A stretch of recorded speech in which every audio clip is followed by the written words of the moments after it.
When it comes to concrete, we've got you covered.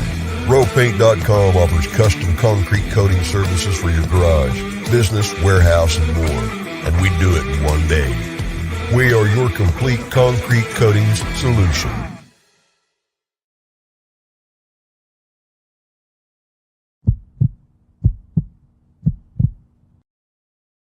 This is Bronco Nation News Live. The best interviews, the most informed opinions, the latest breaking news, all from the top Boise State insiders.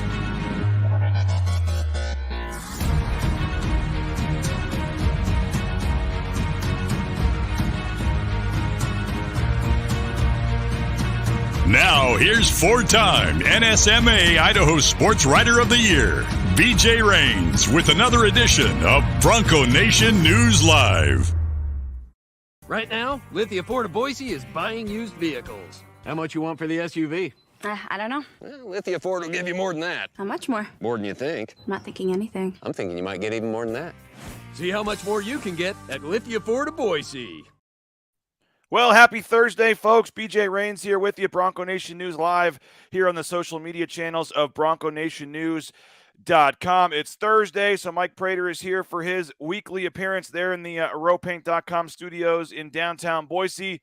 Mike, we are 9 days away from Boise State starting, 2 days away from some actual football here. 11 games this weekend, 5 including the Mountain West. It's been a long offseason, Mike, but we're almost there. I cannot wait. I cannot wait for that Duquesne, Florida State game this weekend, BJ. It's got me all fired up. And after that, all the floodgates open, and we got a whole bunch of college football. Western Kentucky is going to be the first game, I think, at 10 a.m. But, yeah. Austin P. Austin P. There you go. That is going to be a big one. I guess the one kind of quote-unquote big game is the Big Ten game over in Dublin with Nebraska playing against Northwestern. So that'll be a fun one. But 5 Mountain West games on the docket this weekend. We'll touch on those as well. We are broadcasting, as always, from the Cutwater Canned Cocktails studios. Make sure you pick up one of those Cutwater Canned Cocktails. As I've said many times, I never had one, and then once we got to deal with them, I had a couple, and now I'm pretty much addicted. So I believe the deal is, Mike, for Monday night's show, we got to get you on board with this, but Monday night, 8 o'clock, all you guys are going to be stopping by for a few minutes, and I'm going to provide the Cutwaters, and everyone's going to have a drink while we talk football. That sound all right? I love that. I love being bribed with a little can of weekday juice. I think this is Mike Prater's choice, right? The lime margarita. We have mango margarita as well. There's 5 flavors of margarita alone. So we'll make sure. I'm going to show up to Andy Avalos' presser on Monday with a cooler full of drinks, so to pass it out to everybody. So I guess we'll get the season started in style. Why not? I specifically ordered the mango. You better save that one for me, BJ. All right, mango margarita for you, and we'll have fun, and we'll give some prizes away too to any of the viewers that are having a Cutwater with us while we're watching the show on Monday night. So looking forward to that. We talked to Frank Maile yesterday. We're going to talk some defensive line today as well. But it has been a long offseason, it seems like, Mike, and for this team going at 7-5, and just the way that not having the bowl game at the last minute, and just everything with some of the new coaches coming in, and the Hank Bachmeier offseason and all this stuff, it just seems like, it's time to play some football and talk about some action on the field. We don't want to talk too much about what we do here at Idaho Sports Talk, but we were talking yesterday about we've covered every single angle. We played a silly name game association yesterday, entertained ourselves. We giggled. We had a little bit of fun with it, but we've covered all the serious bases. We're really kind of just fine tuning the details. We're waiting for next week and maybe some decision making in terms of the depth chart and camp results. It seems like Boise State came out of camp healthy. There's not a lot of questions. There's not a lot to debate. We know what's on the table, BJ. We just need to see it, and I can't wait till it gets here. By the way, speaking of Oregon State, if you're heading over to Corvallis, start the season with Bronco Nation News. We're going to have a little get-together on Friday, September 2nd, the night before the game. We'll be at Sky High Brewing in downtown Corvallis. They got a rooftop patio, and we'll be hanging out there from 5 to 8.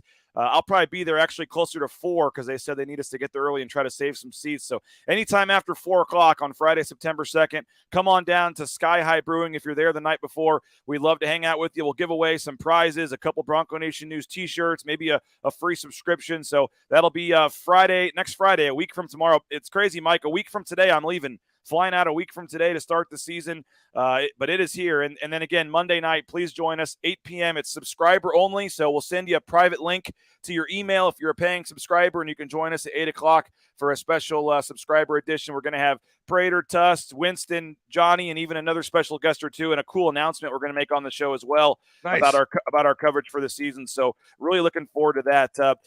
This defensive line, we've talked a lot about the quarterbacks and the running backs and who's going to replace Khalil Shakir at receiver, and we've even talked about Ty Jones moving, but there really hasn't been a ton of talk about the defensive line, and I think that's because there's really not a lot of concern about the defensive line. It's just kind of a lot of guys are back. You feel good about Scott Matlock. You feel good about Jackson Cravens. We're hearing good things continued about Devin Wright and Herbert Gums and some of the young guys behind them. And I think everyone trusts Frank Maile is going to do a good job. So maybe I'm wrong, and maybe I haven't done enough, bringing them up myself on these kind of shows, but it seems like they've been one of the lesser talked about positions, Mike, during the offseason, but I don't necessarily think that's a bad thing. No, I think it's a good thing. I think it's a really good thing. And I'll go back to last year where the biggest mistake I made last year going into the season was thinking that the defensive line was going to be good all across the board. Today we're going to talk about the interior guys, but I thought the defensive line was going to be rock solid across the board last year, including depth. It wasn't even close. I couldn't tell you how bad I screwed up that prediction. I'm going to take last year's prediction and move it forward to this year because, again, I'm totally bought in with this defensive line. I like the depth. It's definitely improved. You can tell that it's much, much better than it was last year.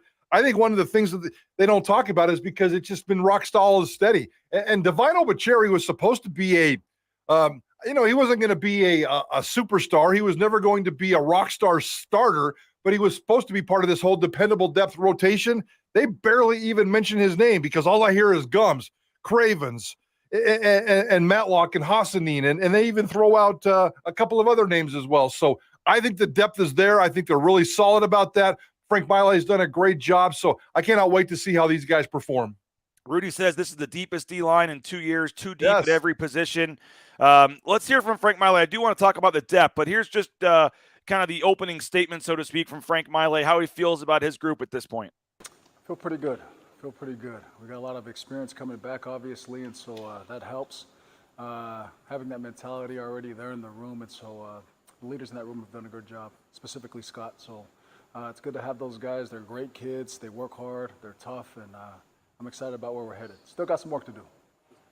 I guess that's better than having only two guys playing the whole game. So I feel good about it, man. And it's really about building dependable depth right now. You know what I mean? So you got about three guys, four, trying to get him to get closer to the threes. And so it's really about dependable depth right now and creating that. No, I do. And it's really about keeping them healthy now. You know what I mean? So they've been battling through camp. It's been great competition with our O-line. Our O-line's awesome.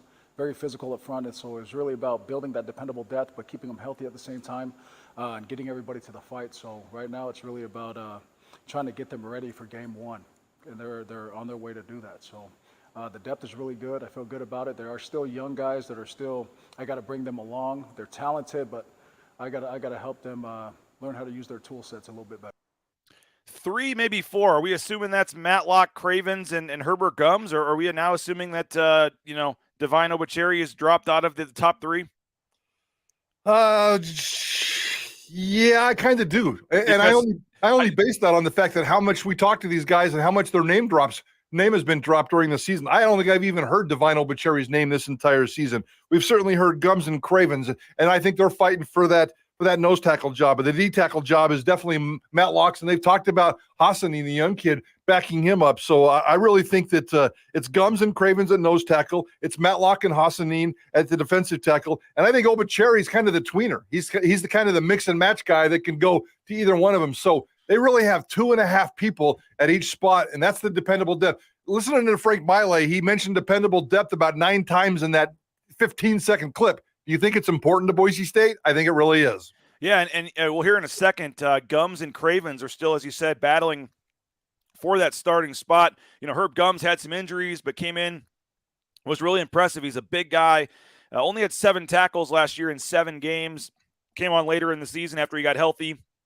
Missed the previous season, I believe, with a knee injury. He did have a tackle for loss.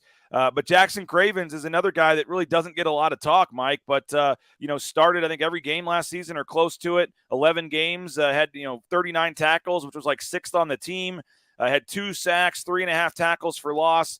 Craven's another guy, the Utah transfer coming over. I think, both those guys are fighting for playing time, and it's going to be interesting to kind of see how that battle finishes out. Yeah, we'll talk to Jackson Cravens today. Today's the last day of interviews until next week when Andy Avalos gets up Monday on game week and hits the podium. So, they kind of wrap up game week or camp week. I know camp's over, but they wrap up this portion of their schedule, of their August schedule today. And Cravens is the interview guy. So we're going to talk to him. I don't think we've had Herbert Gums. Maybe I missed him. He did, I believe, either late last season or in the spring. They did make him available once. Yeah, I'm talking about fall camp here. Okay. So I sometimes I put too much into that. If they're marching these guys out, they're important players. They're part of the rotation. That doesn't necessarily mean they're starters. But Cravens today may have won the nose tackle job based on the interview today.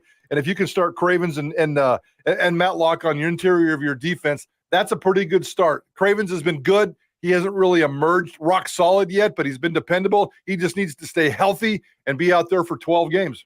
Here's Frank Maile talking about Jackson Cravens. Oh, man. I mean, he's one of those guys, he doesn't say a word. I mean, he won't say a word in the meeting unless I ask him, but he's always taking notes. He's always locked in. You can tell he's listening by what you see on film. But he loves to compete. He's physical. It's great to have him in the room. He doesn't talk much, but his work ethic and his body of work speak for itself. He's a big part. He's a big part of it. If you watch film last year, talking to the teams on the other side of the ball that we played against, they were actually, they struggled with him. He's one of the guys they struggled the most blocking was him. And so for him not to come out and just talk about himself all the time, just staying humble and hungry has been awesome to have him in the room. And so just the personalities in that room are really good to work with. There's Frank Maile on Jackson Cravens, Mike. A former Ute, of course he came in with good manners and the polite way to take care of things. I think he's a distant cousin of Kyle Whittingham. So, let's chalk one up for Cravens. And, I just made the conscious decision because I keep my little depth chart throughout the entire fall camp. And a nose tackle, I've had Gums or the infamous or Cravens. I think when we get done with this deal today, I'm going to switch that around. I'm going to put Cravens as my number one. I'm going to project him as your starter at nose tackle for this season. Well, I'll make you, I'll make you a milkshake bet on this or something. But I would. What do we put the over under at on the depth chart Monday in terms of the number of ors they actually put up there? Because and when they put an or, it's there is a starter. They just don't want to tell us who the starter is. Or there is a. I would be mildly surprised, if not shocked, if there's actually a number 2 quarterback named. I expect it to be Green or Vidlak. And I think Grums or Cravens is not a crazy one. I mean, there's going to be some positions, Robinson or Oladipo. Wouldn't surprise me if they just want to keep these competitions going into fall camp, which, that happens either way. But I would suspect there'll be some ors on that depth chart. And I bet you're right. I think just because of how long he's been around, what he's done, his experience, I think Jackson Cravens is your starter. But I think that Herbert Gums will get some playing time, and they may have that or there on the depth chart. I'm going to go with 9, BJ. I'm going to go with 9 ors on the depth chart. I have 7 on my depth chart right now, and Andy Avalos is going to want to upstage me. So I'm going to go 9 on the depth chart. And yeah, right. We're talking about the starter, and we might be talking about a couple of series or whatever. But it's like hockey, and you're a hockey fan. It's going to be rotating of lines. It's not going to be that many because they can't go 3 or 4 deep with the rotation, but they're going to certainly go 2 deep with their rotation. So they'll be bringing in, Matlock. Matlock might not ever leave the field. Why would you ever take that guy off the field unless he just needs a quick blow? But he's going to be locked in there. They got plenty of other people to move around. But I think Cravens and Gums are going to be fun to watch at nose tackle. Kudos to Cravens. It looks like he may have won that starting job. Here is Frank Maile on that battle for the starting spot between Jackson Cravens and Herbert Gums. Similar, man. They're both explosive. They're both powerful. They're both strong inside. They're both tough. They're relentless. So they're very similar, man. And it's good to have 2 guys that are of that caliber to be able to rotate in whenever I need them. So to tell you the truth, either one of them could start right now, and I wouldn't bat an eye at it. So is it kind of a competition going into the last 2 weeks, or? Yeah, it has been. It has been. And it's really about giving them reps, and we go good on good, getting them both in there so they can get that experience and get those reps where they count. So for me, they're both one and the same. I think you're right, Mike. I think we're going to see, Jackson Cravens probably start, but probably an or. But that is nice to have a guy like Herbert Gums, ready to come off the bench, so to speak, and be a reserve guy there. I told you that game that we played yesterday, that name association game we played yesterday on Idaho Sports Talk, and one of the names that did come up was Herbert Gums as the mystery man. What do you know about Herbert Gums? He's from Texas, I believe, right? Yes, and he's from Texas. Yeah, he is. We don't know a ton. He is a guy that, again, I believe he was injured the whole first year that he came to Boise State. He was a very highly related, a guy that they had some other big time offers.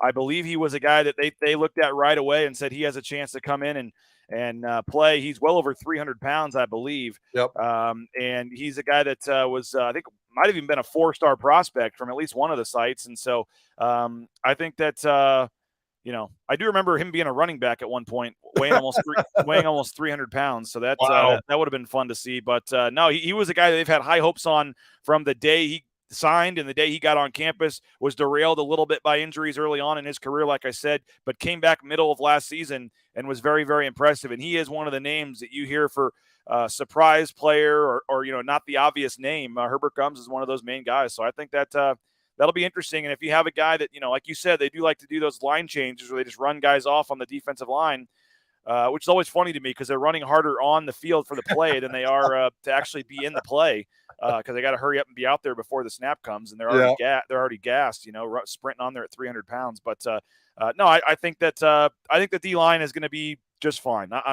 That's not a position that I've spent a lot of time worrying about, but I don't necessarily think that's a bad thing. I think with Scott and those guys on the interior, the exterior guys, we can talk about, and I still do want to talk about Matlock, but the D-line for me, because of the depth of guys like Gums, I think is in a pretty good spot. And Gums is only a redshirt sophomore. I forget about that. It seems like he's been around here. If he sticks around throughout the duration of his entire career, he's going to be one of those guys like, is he still on the roster? It's going to be like 2025 before he has to get out of here. So a young guy who's developed, he's already built this reputation. Again, he's still kind of this mystery guy, but if he could play at Boise State for the next 2 or 3 years and continue to develop like he has, I think he could be an interior guy with the same kind of buzz that Scott Matlock is getting right now. Hey, check out Idaho Central Credit Union. If you don't have time to run to the branch to deposit your check, no problem. With Idaho Central Credit Union's mobile deposit feature and our mobile banking app, you can deposit your check anytime, anywhere. You can learn more today at iccu.com. Rowpaint.com, the official paint and coatings company of Boise State Athletics, a title sponsor here at Bronco Nation News. Whether it's interior, exterior painting of your home, they can do residential, commercial, industrial, any painting need that you have, and that includes that famous concrete coating 4 times stronger than epoxy for your garage, your back patio, your basement. You will not be disappointed if you give Row Paint a call. And I've hooked them up with Timberstone Golf Course. They're doing some stuff on the patio out there, Mike, moving forward. So love seeing sponsors help sponsors, and looking forward to that. So make sure you check out rowpaint.com. Lithia Ford of Boise as well have that fall kickoff sale going on. I'm a proud customer of Lithia Ford of Boise, and the process was easy and smooth, and they just do a great job taking care of you. If you're looking to sell your used vehicle, you don't even have to buy one from them. They will buy and make you a cash offer on the spot to purchase your vehicle, even if you want to go buy a new vehicle somewhere else. So make sure you check them out. Lithia Ford of Boise. You can get more information online, lithiafordboise.com. Mike, Scott Matlock, we haven't really touched on him just because he's, the guy. He was at media days. We'll probably get him again game week, I would assume, to kind of preview Oregon State game. Just a fascinating guy, man. Everybody kind of is getting to know his story by now, has overcome a lot off the field. And to be where he's at now as a guy that's a legit NFL prospect, I hate to call it the Senior Bowl, but I think they actually just made a mistake on their graphic or their list because they've got Devine Obasheri instead of Scott Matlock on the watch list. And I know they've already talked about Matlock on some other stuff for the Senior Bowl. So I think they just accidentally screwed up, and you're not going to tell a guy we're taking you off, but they should add Scott Matlock to that. But I mean, he is a guy that I think we all think has a chance to get drafted, all think has a chance to play in the league if he has a strong season. And the dude came in was going to be a gray shirt. They weren't even sure they were going to have a spot for him his first year. And then spot opens up with Chad Kuaha, the former defensive line coach, and no clue if I pronounced that right, but he's not here anymore, so well. But and it kind of worked his way into the lineup, and now he's a team captain, and he's a guy scoring touchdowns on offense. I mean, it's a pretty cool story for Scott Matlock, and has a chance to have a big senior year. I know that it's hard to convince some people this every now and then, but we are human around here as sports journalists, and we do fall in love with certain people, certain players. I think universally this media group loves, and the fan base loves, and the community loves, and the coaches love. Everybody loves Scott Matlock. It's a consensus love affair for this guy based on his story, a hardship family story. It's a beautiful story. Homedale, Idaho. Are you kidding me? Nobody comes out of Homedale, Idaho and becomes an NFL prospect. So he's a legit NFL prospect. He's done great things with his body. He's done great things with his mind. He attacks life and he attacks football with a beautiful approach of seriousness and fun. I really like this guy. He's just this big old beast, big old jolly beast. My partner here, Johnny Ballgame, is absolutely in love with him. He wants to walk up to him and hug him at every press conference, and we have to really work on that. He's that kind of guy. I just want him to be on the field for 12, 13, 14 games this year. That's all I care about. The production would take care of himself. If he can be healthy and get out there and do what he has to do for the entire season, he is definitely headed to the NFL. And I agree. He's my favorite player on the team as well. And I've gotten to know him pretty well going back to his high school days. And I would say he's the guy that I probably have the best relationship with on the team player-wise. And wrote a story about him way back in high school. He was our inspirational athlete of the year, 6 years ago, whatever it was. And there's a quote that always sticks out to me, Mike, about him a couple years ago or a year or two ago. We talked about him and talked about kind of, the legacy of his family.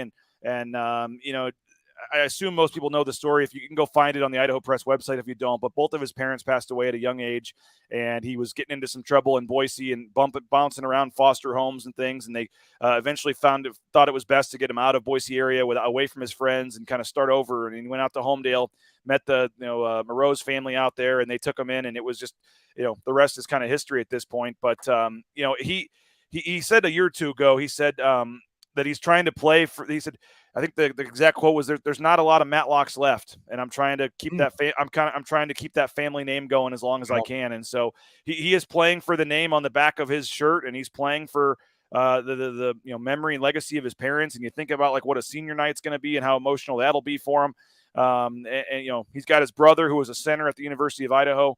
And that's basically all he has right now. And then his foster family that's brought him in. And so it is an incredible story, and it keeps getting cooler. And him getting to get out there on offense and block, we thought was cool. And then him getting to actually score a touchdown against Utah State was pretty cool. And I hope they expand that package, by the way. I hope they keep doing that jumbo package and get him out there more. And, who knows, maybe give him another touchdown at some point. But he is a guy that's easy to root for. We're all pulling for him. It's awesome that he's a team captain now. Yeah. To see what he's done with his body. I mean, I've seen, look at some of the pictures when he came in for the photo shoot with the Idaho Press like 6 years ago to where he is now. I mean, it really is incredible what he's done. But here's Frank Maile, and he's also gone through 3-4 different defensive line coaches. Yes. I mean, I don't think he goes back to the Steve Caldwell days, but it kind of almost seems like it's been that long. But it was Coach Chad, and then who else would it have been after Chad? There was another guy, I think even before, was Spencer Danielson the D-line coach at some point maybe, and then it was I'm trying to think who all it would have been, but it's been that's been a position they have not had a ton of stability at, the defensive line coach. But Frank Maile now has been here for a couple of years and has helped with that. But here is his position coach, Frank Maile, talking about Scott Matlock. Absolutely, man. I mean, he's about as blue collar as they come, and so he's fun to be around. Keeps me on my toes, man. I got to be ready for meetings every day because he's one of those guys that knows what's happening. He watches everything. He watches film, so he's always got questions. But he's also good when I'm not there to be the next coach in line in the room to be able to take those guys and lead them. So it's been awesome. Man, it sounds easier than it actually is. I think it's harder when they're at a certain level to just get them to the next level. It's really about, that relationship that him and I have and really getting him to buy in that, like, this is the last little bit. If we take this to this point, you'll be on your way to where you want to be. So it's fun. It's harder than you probably think it is, but it's been a fun process, and he makes it easy, right? Because he's so explosive. And so trying to get his feet into the ground faster without him exploding so fast off the ball and taking big steps, it's all technique stuff, really. We're trying to hone in and clean up, and, it's like a wild stallion that you're just trying to tame, and trying to clean up so you can, be able to ride him one day and him not buck you off the back. So, but he's not that crazy. He's really good to work with, and it's just small technical things. Mike, again, Scott Matlock, I'm not sure I would describe him in that way, but he knows him. He knows him better than everybody else. But obviously, like we said, a unique story, a great guy, and he's one of the most important players on the team this year. Yeah, there's no doubt about that, and certainly one of the easiest ones to root for. I had a quick question: is Matlock his birth name, or is that his foster parents? No, that's his original name. Okay, Yep. okay. Yep. So Yep, he kept the Matlock name, and he didn't move out to Homedale till it was almost about time for high school. So okay. he kept his, and that's why he told me there's not many Matlocks left, because he's living for his parents and playing for them, and his brother's last name is also Matlock, and that's basically what he has left. The Moreau's family is the Foster family. What a beautiful story, man. Very cool. It is. Hey, I want to tell you about a couple more of our quick sponsors here before. I do want to talk about the Edges. I know he doesn't coach the Edges, but I do want to hit on them while we're here. But first, I want to tell you about a couple of our great sponsors. Transportation Compliance Service. If you're looking to get out there and get into the trucking industry, and this could be everything from hauling that big rig to driving one of those Amazon trucks out there and delivering here locally, check them out, transcompservice.com. They can help you with all your needs and permits and things to set up to get out there as a delivery driver or some sort of truck driver. It's a great, easy process, and they'll make sure that you're out there towing that first load in no time. It's a local company helping people all over the world. Check them out, transcompservice.com. The Blue and Orange Store, Travis Hawks, they do a great job. We got a cool promotion. We're going to be starting with them next week in conjunction with the season start. But they're out at the Western Idaho Fair, Mike. So anybody that goes out to the fair this week, they've got a booth out there. Make sure you check that out. But if you're not in town, they're still offering free shipping on any order over $40. So you just go online to their website, theblueandorangestore.com, spend at least $40, and you get free shipping for all that new gear to help get you ready for the start of the season. The Edges, that's a fascinating group. And we're going to talk to Coach Papinga today, who is the Edge coach in addition to special teams. So kind of as we preview today, we got 4 players today, by the way, because there was a scheduling mishap yesterday. With a couple of the guys that were supposed to talk yesterday, we're having to have a weightlifting session, so they pushed them back to today. So we'll have 4 players today. Tons of content coming on Idaho Sports Talk later today, as well as the Bronco Nation News YouTube channel as well. So make sure you're subscribing to our YouTube channel to get all these full interviews. But the Edges, I think Dimitri Washington, a unique story all in his own, just with overcoming the injury, trying to get back to the hype. Spencer Danielson once said this guy could be the next Curtis Weaver type guy. He's trying to get back to that level. He's a year removed from his injury. Last year kind of took him a while to get going. Usually that second year back after the injury is when you see him. So, you're hoping that Dimitri Washington takes that step and gets back to that level. And then you got 3 newcomers with Devin Wright coming out of the community college in Mississippi there. You got, a real long, lanky guy, kind of reminds you of a Jabril Frazier type guy. And then you have George Tarlas and Cortez Hogans. And it sounds like Hogans and Tarlas are battling for the starting spot on that one side. You got Wright kind of as the backup right now to Washington. There's some other guys in the mix there. But they moved Isaiah Banya off that position because they felt good enough about the depth there with those guys. But, 2 newcomers battling for a starting spot. So you're going to have a newcomer somewhere on the starting lineup. It sounds like it's going to be George Tarlas because he's leading the team in sacks and things like that. But overall, the edge position, your thoughts there, Mike? Little bit of mystery there as well. The starters are going to be Washington and Tarlas. There's no doubt about that. And we're going to meet with Tarlas as well today. We had a chance to talk to Dimitri a couple of weeks ago during camp, and he's a rock solid kid. They're going to be the starters, but I don't think I feel quite as comfortable about the edges as I do about the interior part of the defensive line. I think the ceiling might be higher for the edges, and I wouldn't be surprised. As a matter of fact, I would predict that between Washington and Tarlas, they're going to get 15 sacks between them, and that's a lot. That's an awful lot. I think Tarlas can probably push for 8 to 10 plus. Dimitri's going to be a pretty good secondary player in there getting after the sacks. The dependable depth behind them, that's where I need to see just a little bit more, because you said the magic word, new. These guys are new. Hogan's and Wright and some of these other guys that we were talking about. I just I need to see a little bit more. So the edges, I'm a little bit curious about. Not quite as comfortable as I am on the interior part of the defense, but I think that they could get better as the season goes on, as opposed to the inside guys who are just going to be rock solid steady all season long. Don't forget, Monday night, you can join us, our season preview show at 8 p.m. We'll have all the contributors here, Jay Tust, Winston Venable, John Mallory, and, of course, Mike Prater stopping by. You can bring a cold beverage with you, bring your questions about the season. We'll make our predictions for the record and some of the other things, and just have some fun on game week, talking about what Andy Avalos said and just previewing the season. So I'm really appreciative of you, Mike, and everybody else for agreeing to give up a few minutes of your evening on Monday. So we're really looking forward to that. It's going to be a lot of fun. And, again, if you're going to Corvallis next week, make sure you join us, Sky High Brewing. Next Friday, a week from tomorrow, we'll be there basically 4 to 8. Sky High Brewing, downtown Corvallis. Join us on next Friday. So we'll be listening 3 to 6 today. You'll have plenty of sound. All 4 of the guys you mentioned talking today. Kelly Papinga as well. That'll be 3 to 6 with Prater in the ball game, Idaho Sports Talk. So appreciate you as always, Mike, and we'll be listening today. And we'll see you tomorrow, 4 o'clock, Idaho Sports Talk with the Bronco Nation News Report every Friday on Idaho Sports Talk. Looking forward to it, BJ. He's Mike Prater. I'm BJ Rains. Been broadcasting from the Cutwater Canned Cocktail Studios. Have a great Thursday. We'll be listening 3 to 6. Prater in the ball game. And then again, tomorrow, Jay Tuss will join me at 9 a.m. Have a great day. If news breaks, we'll be back hearing some interesting news maybe on the basketball team, and a good thing here, Mike, as a tease for the next couple of days Nice. to be on the lookout for. So have a great day, folks. We'll talk to you later. Bronco Nation News, BroncoNationNews.com.